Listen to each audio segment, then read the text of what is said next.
and good day. My name is Jürgen Steinmetz from eTurboNews, and this is a breaking news update. For more news updates and shows, please go to youtube.com/travel news group. youtube.com/travel news group. Here's our update.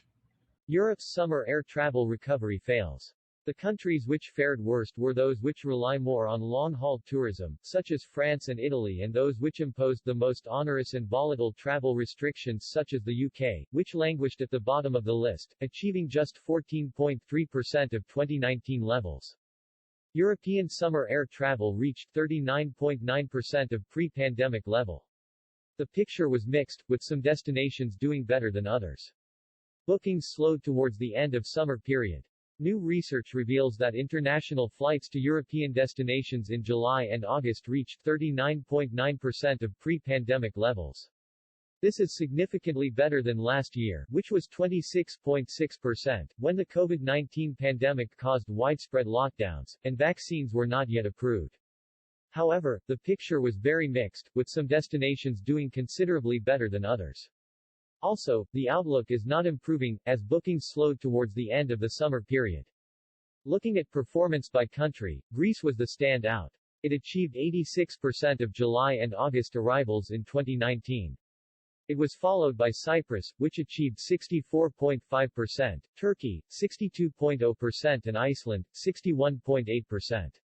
Greece and Iceland were amongst the first countries to make widely publicized claims that they would accept visitors who had been fully vaccinated and/or could show a negative PCR test and/or could show proof of recovering from COVID-19.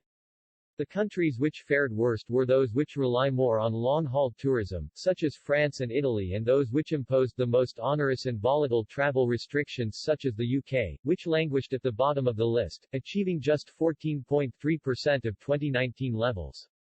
Excluding low-cost carriers, intra-European flights made up 71.4% of arrivals, compared with 57.1% in 2019.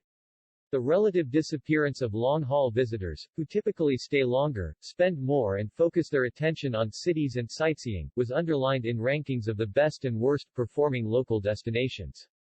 Travel to London was particularly disappointing. It was at the bottom of the list of busiest European cities, achieving just 14.2% of 2019 arrivals. That list was headed by Palma Mallorca, also a major beach resort destination, reaching 71.5% of 2019 levels, and by Athens, a gateway to numerous islands in the Adriatic, at 70.2%. The next best-performing major cities were Istanbul, 56.5%, Lisbon, 43.5%, Madrid, 42.4%, Paris, 31.2%, Barcelona, 31.1%, Amsterdam, 30.7% and Rome, 24.2%.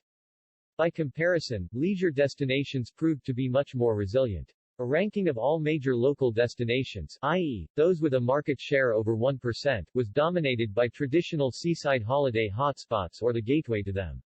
The leaders were Heraklion and Antalya, which exceeded pre-pandemic levels by 5.8% and 0.5% respectively. They were followed by Thessaloniki, 98.3%, Ibiza, 91.8%, Larnaca, 73.7% and Palma Mallorca, 72.5%. Aside from the macro trends, certain destinations fared relatively better or worse for more locally specific reasons. For example, Portugal, which is a favorite destination of UK holidaymakers, suffered when the UK changed its designation from green to amber in June, and Spain suffered at the end of July when Germany warned against all but essential travel. When one considers how dreadful things were for tourism in Europe last year, this summer has been a very modest recovery story. Benchmarked against normal times, the continued low intensity of international air travel, less than 40% of normal, has been extremely damaging for the aviation industry. The continued absence of long-haul travelers, particularly from the Far East, it reached just 2.5% of pre-pandemic volumes this summer, will prove a severe blow to the visitor economy of several European countries.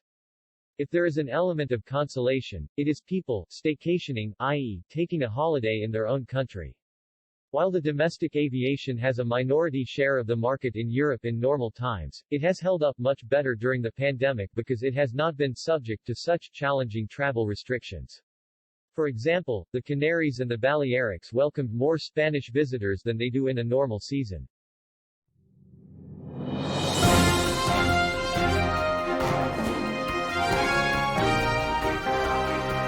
Thank you for listening to our news update. There's more on youtube.com/travel news group, or you can read us, of course, in going to our news portal at eTurboNews.com or travelnews.online.